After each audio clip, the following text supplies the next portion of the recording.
Baik, selamat sore Bapak, selamat sore teman-teman. Perkenalkan, nama lengkap saya Maria Teresa. Jadi hari ini saya akan membahas atau membedah sebuah buku yang harus dan perlu dipelajari oleh setiap mahasiswa yang memprogramkan sosiologi politik, karena ini merupakan buku dasar untuk mempelajari sejatinya apa itu politik dikaji dari perspektif ilmu sosiologi. Jadi buku itu berjudul Power, Politics and Society and Introducing Sociology Politik. Jadi di dalam buku ini dia menjelaskan hal-hal dasar dan prinsip-prinsip dasar tentang politik itu sendiri. Bab pertama, adapun beberapa bab yang dibahas dalam buku ini, sekiranya ada 9 bab lebih yang membahas tentang bagaimana politik dikaji dari perspektif sosiologi. Bab yang pertama berkaitan dengan kekuasaan. Seperti yang kita ketahui, bahwa dalam politik kita tidak akan pernah lepas dari yang namanya kekuasaan. Kekuasaan mendominasi para aktor-aktor politik untuk menjalankan dominasinya di politik itu sendiri.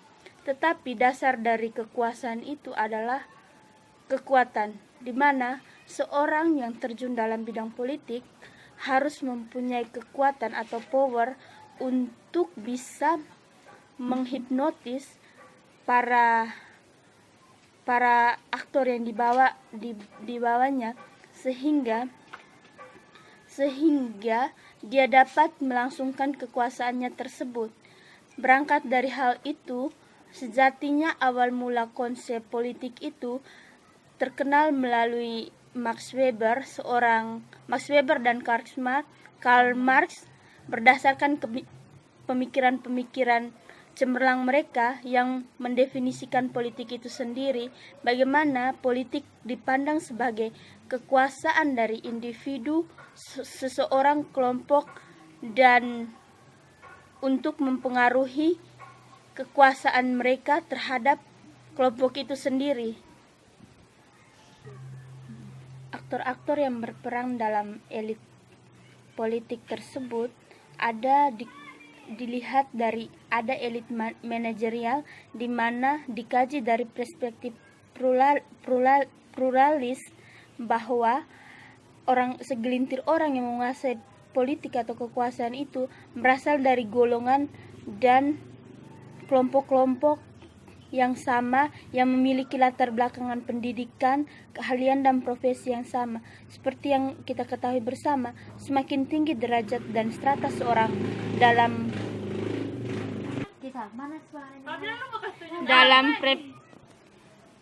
perspektif pluralis, segelintir orang itu yang memiliki kekuasaan berasal dari latar belakang pendidikan dan keahlian yang tinggi. Seperti yang kita ketahui bahwa di dalam masyarakat adanya the ruling class, atau ada pengurutan kelas-kelas dari kelas atas dan kelas menengah. Di sini kekuasaan lebih banyak terletak pada kelas-kelas menengah, kelas-kelas atas yang memiliki pengaruh untuk menekan masyarakat yang berasal dari kalangan kelas bawah.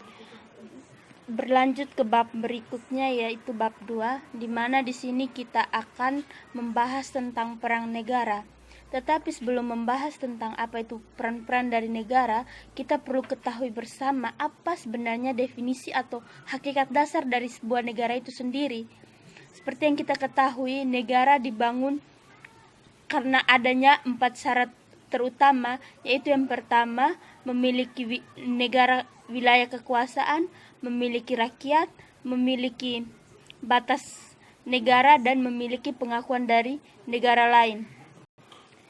Pengertian selanjutnya datang dari seorang ahli atau tokoh besar dalam sosiologi, yaitu Max Weber. Seperti yang kita ketahui bersama bahwa banyak gagasan-gagasan dari seorang Max Weber yang kemudian berkembang dan diadopsi sampai sekarang. Pandangan Marx yang terkenal menyangkut negara adalah tentang teorinya tentang birokrasi, bagaimana sistem pemerintahan itu sendiri. Max Weber mendefinisikan negara sebagai sebuah komunitas yang dimana menggunakan peranan secara sah untuk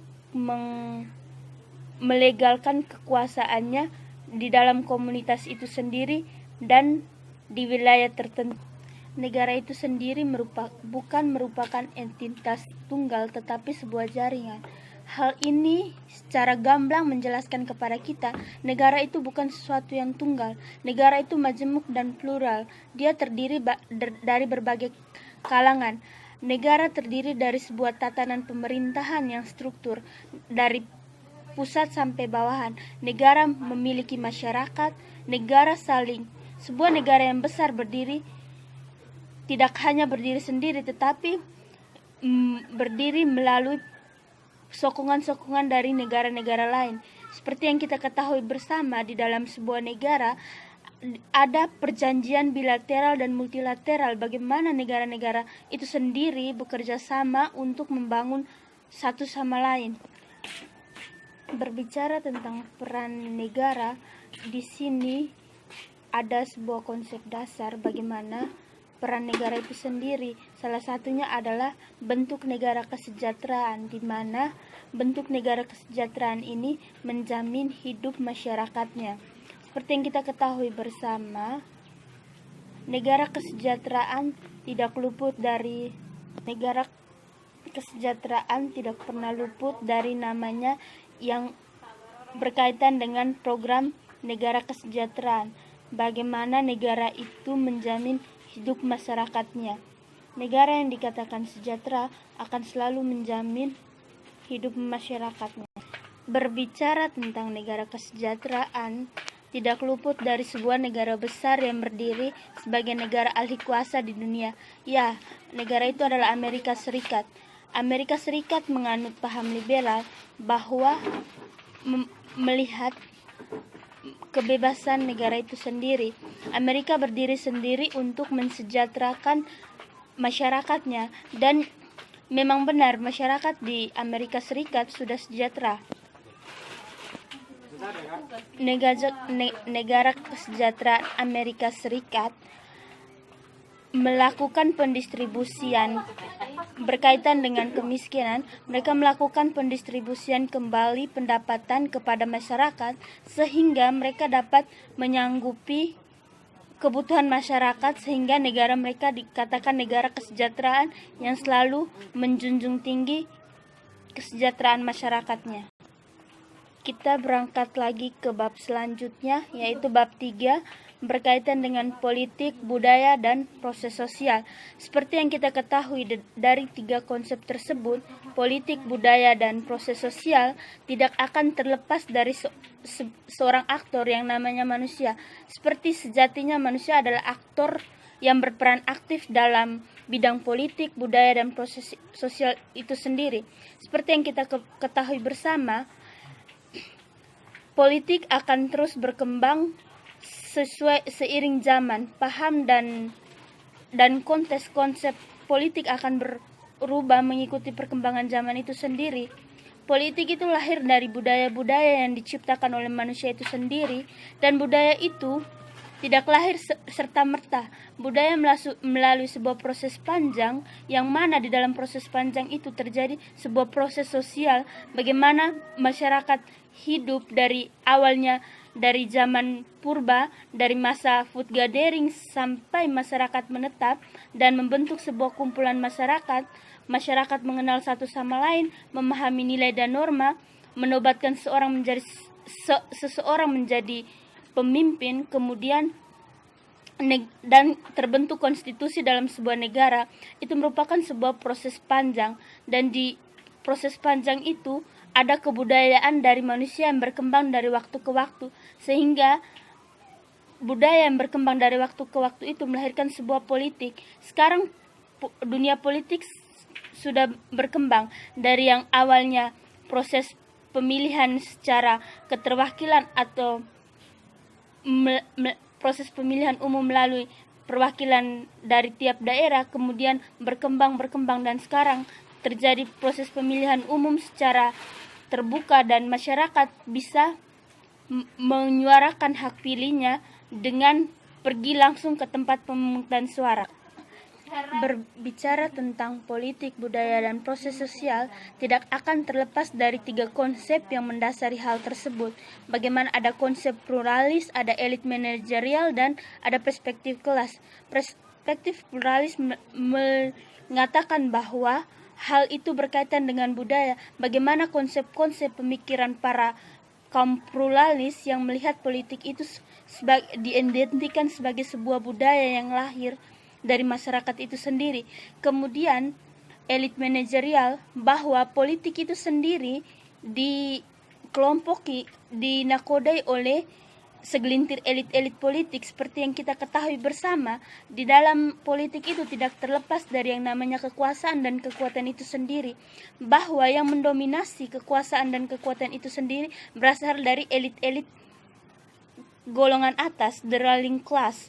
Jadi notabene-nya yang berkecimpung di dalam bidang politik itu sendiri merupakan mereka yang mempunyai latar belakang yang istilahnya mempunyai stratifikasi yang tinggi di dalam masyarakat itu sendiri. Kemudian selanjutnya ada kelas. Ada kelas-kelas yang mendominasi. Di sini ada kelas atas, ada kelas menengah, dan ada kelas bawah. Otomatis di dalam politik itu sendiri yang mendominasi adalah kelas atas, dan yang mendominasi membuat kebijakan adalah kelas atas.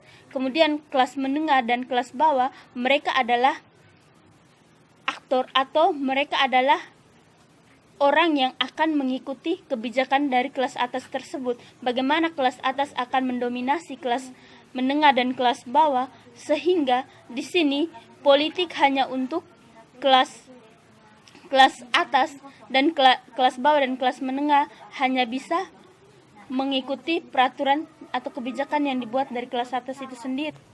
Berbicara tentang politik, budaya, dan proses sosial itu sendiri, maka akan muncul sebuah ide atau gagasan, sebuah konsep tentang nasionalisme itu sendiri. Bagaimana nasionalisme adalah sebuah konsep yang berakarkan pada yang tidak lain dan tidak bukan merupakan konsep yang menjelaskan tentang kecintaan seseorang akan tanah airnya sendiri. Di sini seorang masyarakat akan memiliki kecintaan atau jiwa nasionalisme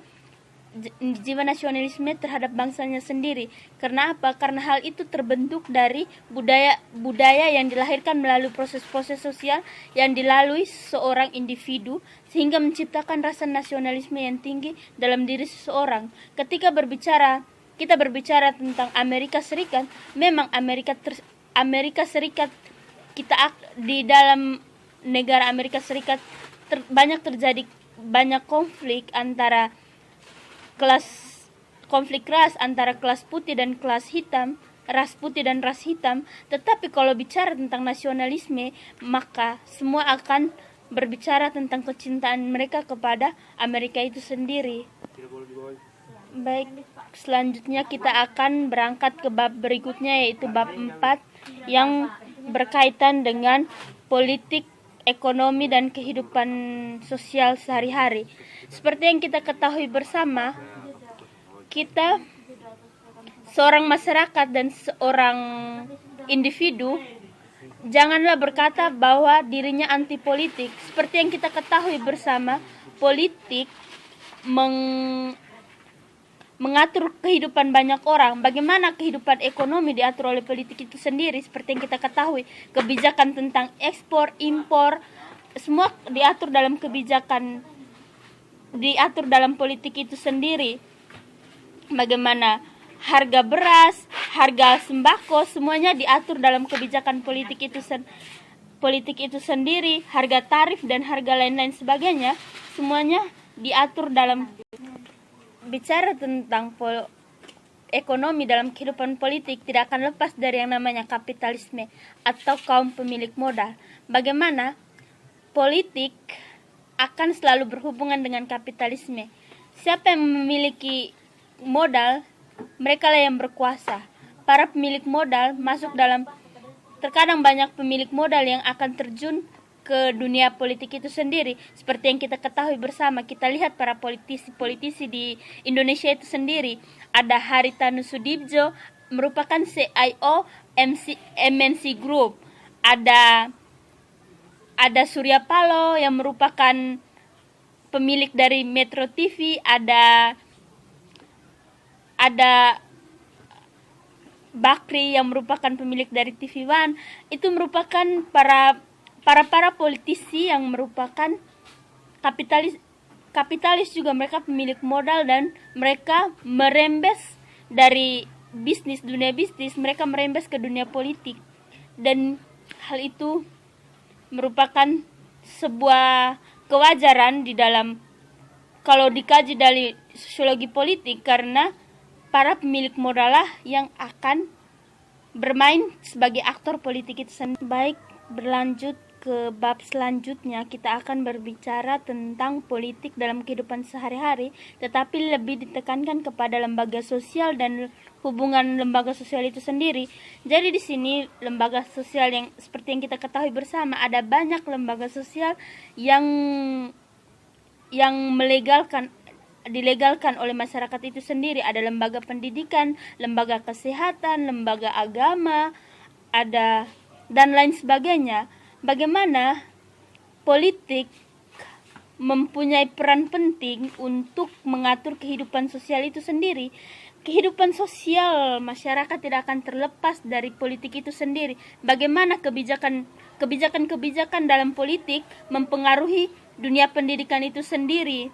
Bagaimana dan di dalam kesehatan, di dalam lembaga kesehatan juga kebijakan politik mempunyai pengaruh. Seperti yang kita ketahui bersama, yang beberapa bulan yang lalu ada kontroversi besar di mana kebijakan politik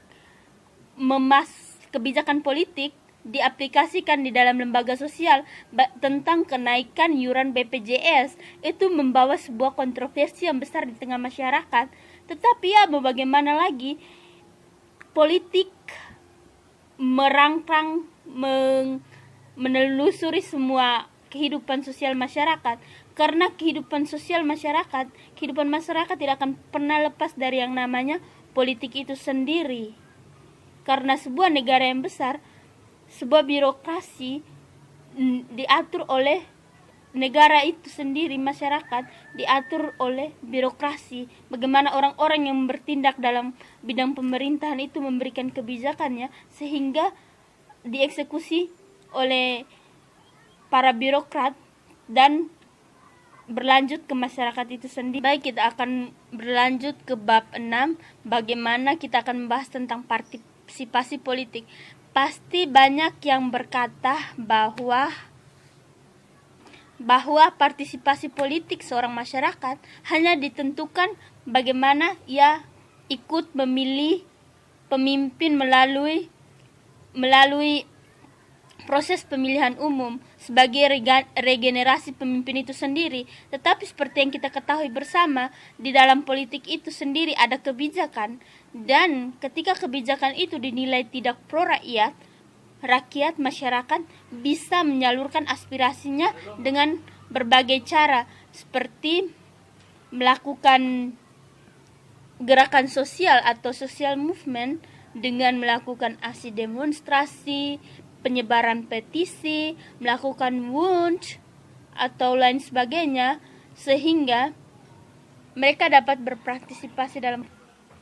Berlanjut ke bab berikutnya, kita akan berbicara tentang pemilihan umum dan pemungutan suara.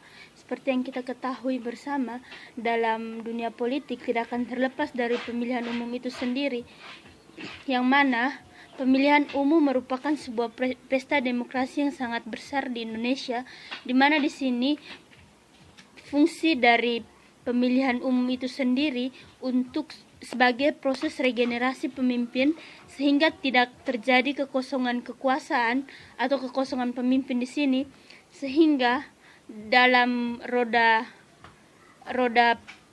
pemerintahan tidak terjadi perebutan kekuasaan, karena ada pemimpin yang dipilih secara langsung dari proses pemilihan umum itu sendiri. Baik, selanjutnya kita akan berbicara tentang bab 8 yang berbicara tentang gerakan sosial atau social movement. Seperti yang kita ketahui bersama, gerakan sosial muncul karena adanya ketidakadilan sehingga membuat masyarakat bergerak untuk mendobrak membawa perubahan baru seperti yang mereka kehendaki. Sebuah gerakan sosial akan berhasil apabila diimbangi dengan 3 aktor utama, yang di sini yang mana ada aktor yang berperan aktif untuk melancarkan social movement itu sendiri. Kemudian ada isu yang dibahas, entah itu isu dari bidang politik, ekonomi, kesehatan, dan lain sebagainya. Dan kemudian ada konteks ini berkaitan dengan isu itu. Konteks yang dibawa ini apakah konteks dari politik, sosial, atau ekonomi. Kemudian isu yang dibahas ini, apakah isu ini patut atau hangat masih diperbincangkan. Jangan sampai isu yang dibawa kemudian sudah basi atau tidak diperbincangkan, tidak hangat untuk diperbincangkan lagi. Kemudian gerakan sosial menurut Charles Tilly tahun 2005, gerakan sosial itu ada 3 bentuk menurut Charles Tilly, yaitu ada repertoire. Repertoire itu merupakan sebuah gerakan sosial yang berupa petisi, demonstrasi, dan lain sebagainya. Kemudian ada Wunsch. Wunsch ini gerakan sosial yang berkaitan dengan adanya pentas atau teater yang bertujuan untuk menyampaikan ke khalayak ramai tentang sebuah isu yang lagi hangat untuk diperbincangkan, berkaitan dengan kebijakan-kebijakan pemerintah yang tidak pro rakyat. Bab selanjutnya berkaitan dengan kekerasan dan terorisme. Kekerasan dan terorisme merupakan sebuah tindakan yang akan menimbulkan ketakutan di tengah masyarakat dan mengganggu keamanan dan kenyamanan masyarakat. Seperti yang kita ketahui bersama, terorisme mengancam ideologi sebuah bangsa. Terorisme ingin menghancurkan kehidupan berbangsa dan bernegara suatu negara. Jadi di sini banyak kelompok-kelompok yang kemudian melakukan aksi terorisme seperti ISIS yang kemudian mengganggu ketenangan, dan mereka menggunakan tindakan kekerasan dalam melancarkan aksi mereka karena mereka berpandangan bahwa ideologi mereka adalah ideologi yang paling benar dan ideologi masyarakat itu salah. Kemudian mereka melakukan aksi terorisme tersebut sehingga menimbulkan kepanikan dan ketakutan di tengah masyarakat. Baik, bab selanjutnya atau bab terakhir kita akan berbicara tentang globalisasi. Seperti yang kita ketahui bersama, globalisasi adalah perkembangan zaman yang mana terjadi proses penyebaran informasi yang secara cepat dan pesat. Seperti saat ini kita berada di Indonesia, isu-isu politik di Amerika seperti apa kebijakan yang dilakukan oleh seorang Donald Trump, kita dapat mengaksesnya dengan mudah saat ini juga. Jadi untuk globalisasi di bidang politik itu sendiri, bagaimana isu-isu politik baik berkaitan dengan kerajaan Inggris, Ratu Elizabeth, Pangeran William, atau berkaitan dengan Donald Trump, berkaitan dengan isu politik yang berada di daerah di Timur Tengah, semuanya akan terangkum jelas dalam media karena proses globalisasi itu sendiri, sehingga penyebaran informasi akan beredar di dunia secara cepat dan pesat. Itu merupakan salah satu keunggulan dari globalisasi itu sendiri. Jadi globalisasi secara tidak langsung mempermudah politik itu sendiri. Sekian dan terima kasih.